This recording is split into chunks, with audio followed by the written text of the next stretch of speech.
우리 교회는, 우리 성도들은 2023년 한 해를 살면서 하나님을 기쁘시게 사람을 행복하게라는 모토를 가지고 우리는 지금 살아가고 있습니다. 하나님을 기쁘시게 하려면 제일 먼저 sincere worship, 신실한 예배를 드려야 됩니다. 예배를 바로 드리지 않는 가운데 하나님을 기쁘게 할 수 있는 방법은 없는 겁니다. 두 번째로는 obedience in God's word, 하나님 말씀에 순종하셔야 됩니다. 하나님 말씀에 순종해야 하나님이 기뻐하신단 말입니다. 세 번째로는 강한 믿음, strong faith. strong faith를 가져야 됩니다. 강한 믿음을 가져야 돼요. great faith, 큰 믿음을 가져야 돼요. 그래야 하나님이 기뻐하세요. 네 번째로는 right attitude, 바른 태도를 가져야 됩니다. 겸손해야 됩니다. 특별히 겸손해야 하나님의 기쁨이 될 수 있습니다. 그리고 다섯 번째는 good works, 착한 일들을 행하셔야 됩니다.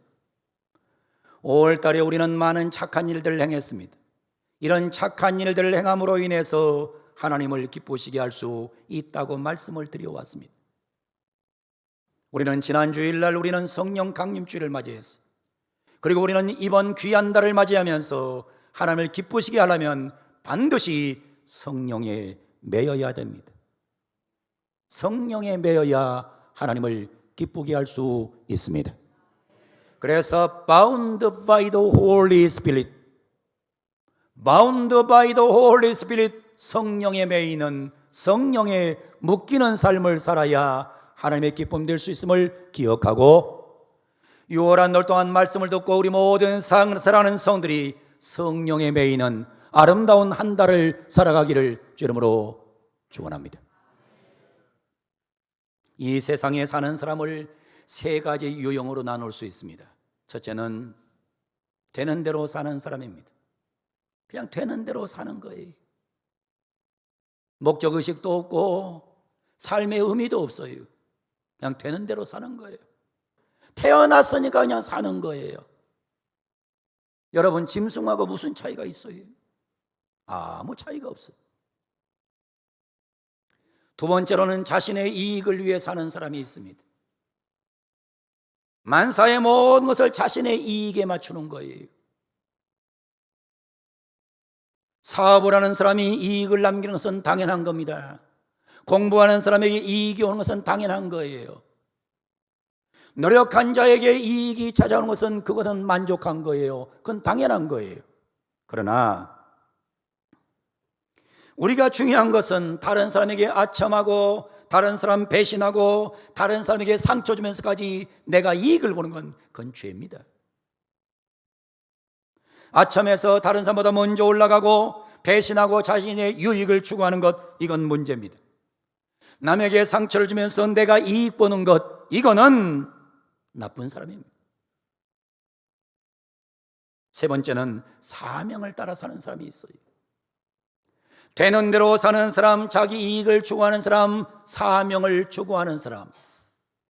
오늘 본문에 보면 사도 바울은 사명을 위해서 산 사람이었다고 본인이 증언합니다. 내가 달려갈 길과 주 예수께 받은 사명, 곧 하나님의 은혜의 복음을 증언하는 일을 마치려면 나의 생명조차 조금도 귀하지 여기지 아니하노라 라고 말하면서 바울 사도는 사명을 위해서 살았는데, 우리 살아가는 모든 백성들이 사명을 위해서 인생을 살아가야 될 줄로 믿습니다. 우리는 사명을 위해서 살아야지 되는 대로 살면 안 돼요. 내 이익만을 추구하고 살면 안 된단 말입니다. 바울 사도처럼 사명을 위하여 살아가는 그런 복된 크리스찬들 되기를 주 이름으로 축원합니다. 사명대로 살려면 그냥 되는 게 아니에요. 성령에 매인 사람이 되어야 됩니다. 오늘 성경 22절에 보면 성령에 매인 사람이 나와요. 보라, 이제 나는 성령에 매여 예루살렘으로 가는데, 성령에 매였다는 거예요. 성령에 매여. 이 매여란 말의 헬라는 데데메노스입니다. 데데메노스, 매였다는 거예요. 성령에 매였다는 거예요. 그런데 이 단어를 깊이 있게 연구해 보면 첫 번째 체포라는 뜻이 있습니다. 체포. 마가복음 15장 7절에 나와요. 밀란을 꾸미고 그 밀란 중에 살인하고 체포된 자 중에 데데메노스 된 자 중에 바라바란 자가 있었다. 체포란 뜻이에요. 여기 체포란 단어에 데데메노스란 단어가 사용돼요. 체포됐다. 무슨 말이에요? 바울 사도는 성령에 체포당하여 살았던 사람이라.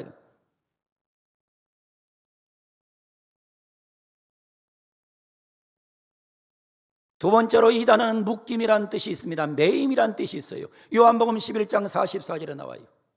죽은 자가 수족을 배로 동인 채로 나오는데, 죽은 자가 수족을 배로 동였다는 겁니다. 배로 묶었다는 겁니다. 배로 묶었어요. 배로 꽉꽉 묶어놨어요. 죽은 시체를 묶은 것처럼 꽉꽉 묶어놨어요. 여기에 사용된 단어가 바로 데데메노스예요. 죽은 시체가 묶여있는 것처럼, 죄수가 완전히 수갑의 보승줄에 묶인 것처럼, 매인 것처럼, 체포당한 것처럼. 이 단어는 사도행전 12장 6절에도 나와요. 사도행전 12장 6절에 나옵니다. 헤롯이 잡아내려고 하는 그 전날 밤에 베드로가 두 군인들 틈에서도 두 쇠사슬에 매여 두 쇠사슬에 묶인 거예요. 매인 거예요. 바울은 성령에 체포된 사람입니다. 바울은 보승줄에 묶인 죄인처럼 성령의 보승줄에 묶였습니다. 수갑에 채워진 죄인처럼 바울은 성령에 묶인 사람입니다. 죽은 시체가 백근에 묶여진 것처럼 그렇게 묶인 사람입니다. 여러분, 우리가 사명을 위해 살려고 하면 그냥 되는 게 아니에요. 성령에 포로당하기를 주 이름으로 축원합니다. 성령에 체포당하기를 바랍니다. 성령에 묶이기를 바랍니다. 이러지 않고서는 우리는 절대로 사명자가 될 수가 없어요. 이 단어를 제가 더 깊이 있게 연구해 봤더니 데데메노스란 단어는 동사 듀오라는 단어에서 나왔어요. 근데 문법을 연구해 봤더니 동사 듀오의 수동태 제일 완료 분사예요. 무슨 말인지 모르겠지요. 알 필요도 없어요. 그러면 알 필요도 없는데 왜 썼어요? 뒤에 것을 설명하기 위해 썼어요. 동사 듀오의 수동태다. 제일 완료 분사다. 이 무슨 말이냐면 묶였다는 거예요. 듀오라는 것은 묶였는데 묶였다는 뜻입니다. 근데 언제부터 묶였느냐?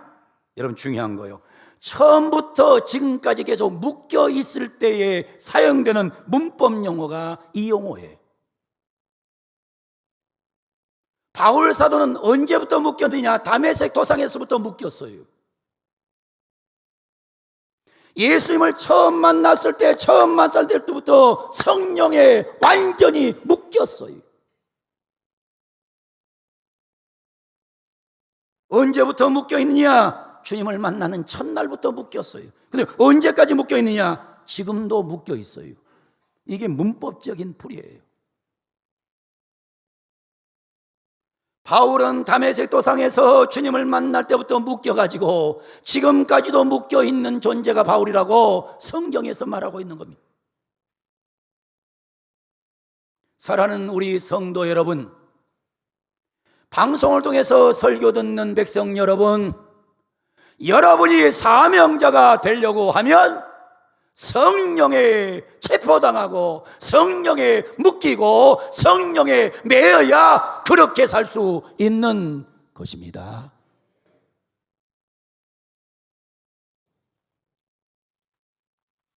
(20세기의) 최고의 시인이라고 불려졌던 라이너 마리아 릴케라는 유명한 시인이 있습니다. 마리아 릴케, 어마어마한 유명한 시인이에요. 근데 이 시인은 한 여자에게 포로가 됐어요.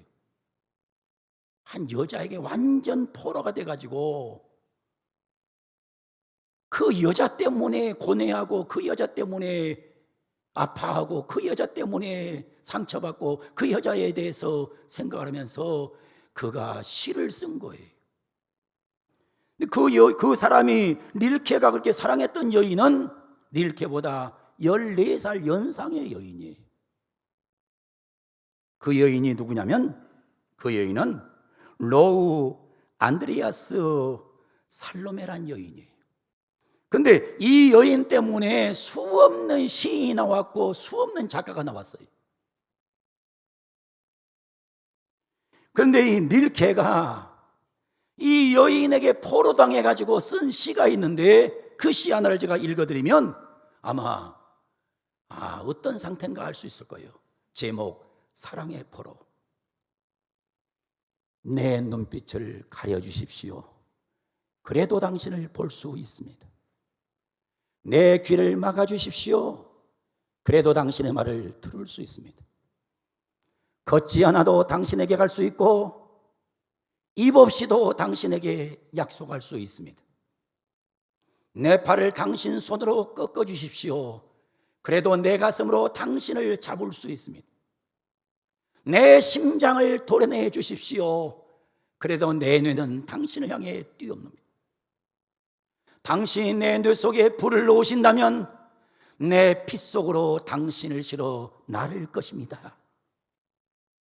보통 빠진 사람 아니잖아요.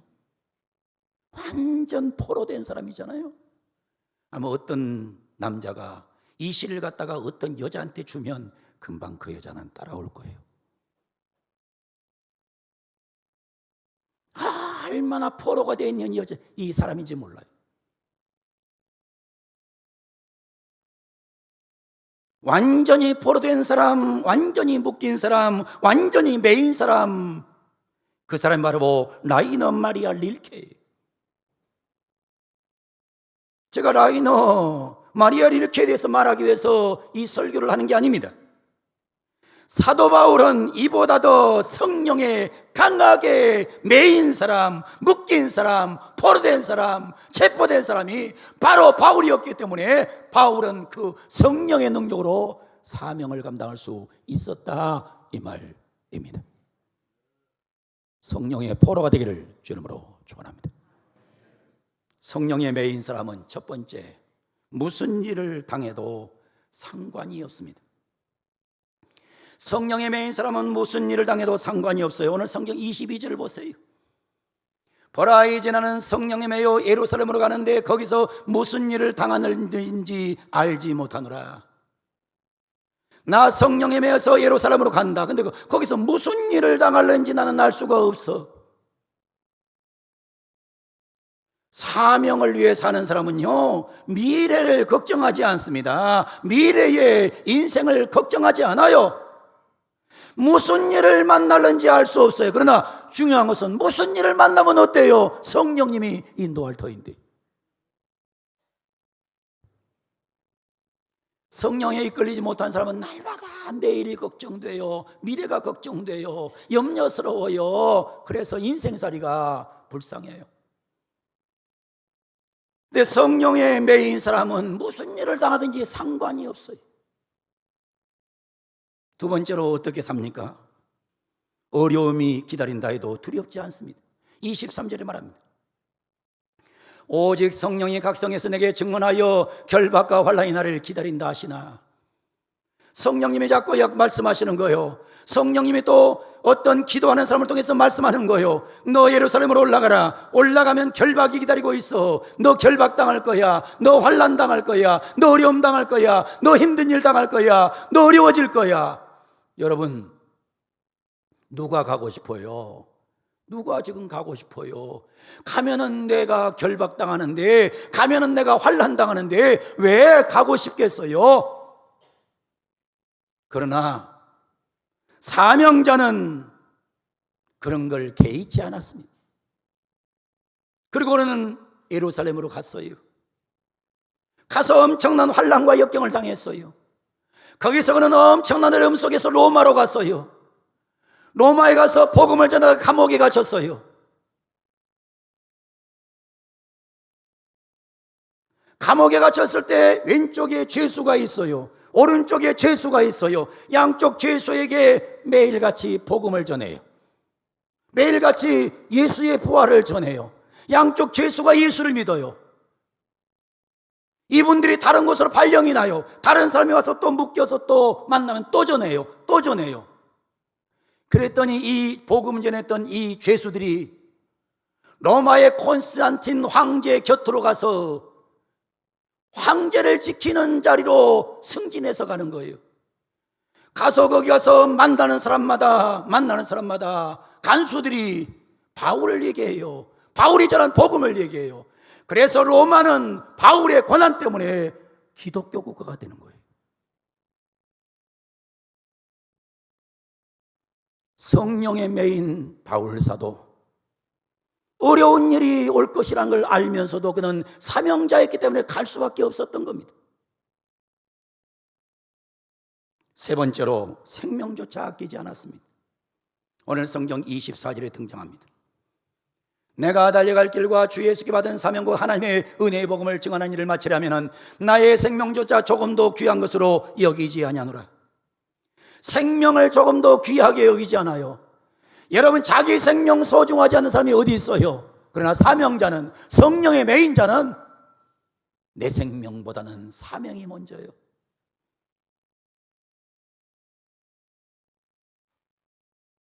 성령에 매여 살아가는 그런 성도들이 되기를 주 이름으로 축원합니다.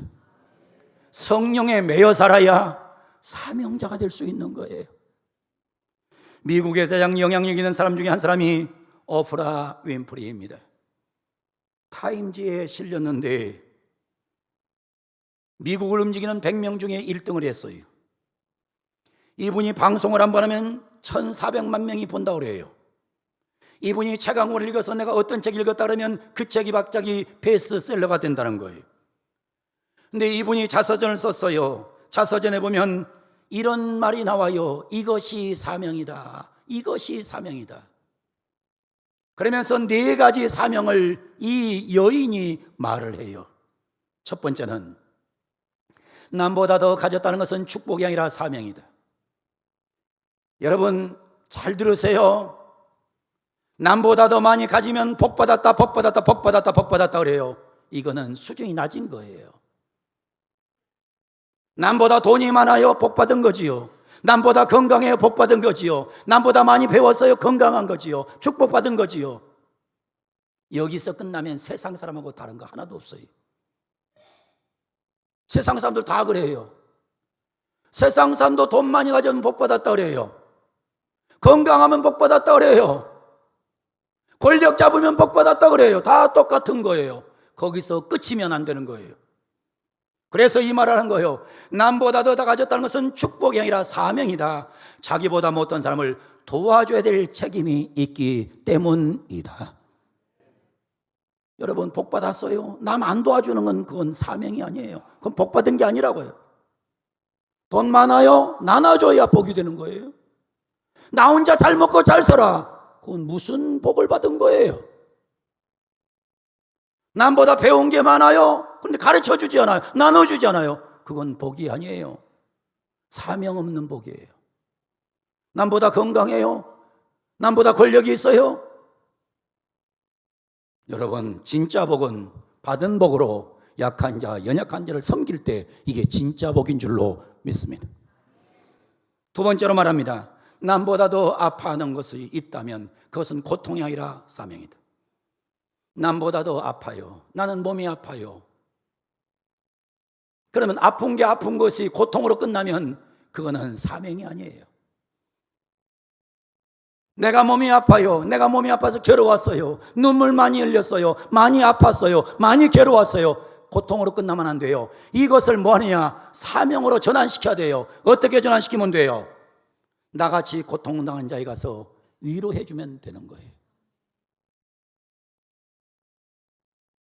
여러분 목사들 중에서 목회에 성공하는 목사와 성공 못한 목사를 차지해 보세요. 목사가 어렸을 때든지 상황 속에서 고통과 고난과 아픔을 많이 겪은 목사가 훨씬 더 목회를 잘해요. 왜 그런 줄 알아요? 교인들을 이해할 수 있기 때문에 그래요. 여러분 안들어 오프라 윈프리는 어렸을 때 비참한 가정에서 태어났어요. 성장하면서 성폭행 당했어요. 10대 아이를 가졌어요. 남들이 볼 때 저주받은 여자예요. 그러나 그는 이 모든 것을 믿음으로 정복하고 고통당하는 사람들에게 나도 이런 경험을 겪었다. 나도 이렇게 아팠다. 나는 이걸 이기고 일어났다. 이러면서 세계적인 인물이 되어가는 거예요. 여러분, 상처 없는 새가 어디 있어요? 아픔이 없는 새가 어디 있어요? 여러분, 세상에 날아다니는 새를 보세요. 다 상처가 있어요. 우리에게 문제 없는 사람이 어디 있어요? 다 문제가 있는 거예요. 그러나 내 고통과 내 아픔을 다른 사람을 위로해서 사용하면 그것이 바로 사명자가 되는 거예요. 세 번째는 남보다 더 설레는 꿈이 있다면 그것은 망상이 아니라 사명이다. 막 설레는 꿈이 있어요. 망상으로 끝나면 안 돼요. 그 꿈을 이루어야 돼요. 이루어서 사회와 이웃을 위해서 봉사하면 이게 진짜 꿈이 되는 거예요. 근데 나는 꿈이 있어. 나는 꿈이 있대요. 꿈이 있어. 근데 꿈이 있는데 하나도 이루어지지 않아. 그건 망상이에요. 망상을 가지고는 세상을 살 수 없는 거예요. 꿈을 가지고 꿈을 이루어서 사람들을 살릴 때 사용되면 그게 진짜 꿈이 되는 거예요. 마지막으로 네 번째는 이렇게 말해요. 남보다 더 부담되는 그 어떤 것이 있다면 그것은 강요가 아니라 사명이다. 남보다 부담되는 거 있지요. 여러분 잘 들으세요. 이게 부담으로 끝나버리면 이게 강요가 되는 거예요. 강요가 되면 이건 사명이 안 되는 거예요. 부담을 피하는 것이 아니라 부담을 기꺼이 감당하는 것이 복이 되는 겁니다. 아, 하나님 내게 이런 부담을 주셨습니까?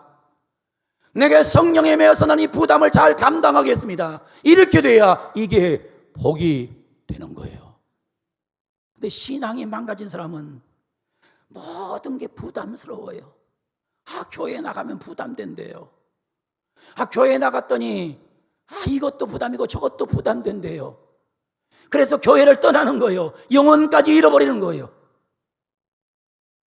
사랑하는 우리 성도 여러분, 사명으로 살아가는 성도가 되기를 주님의 이름으로 축원합니다.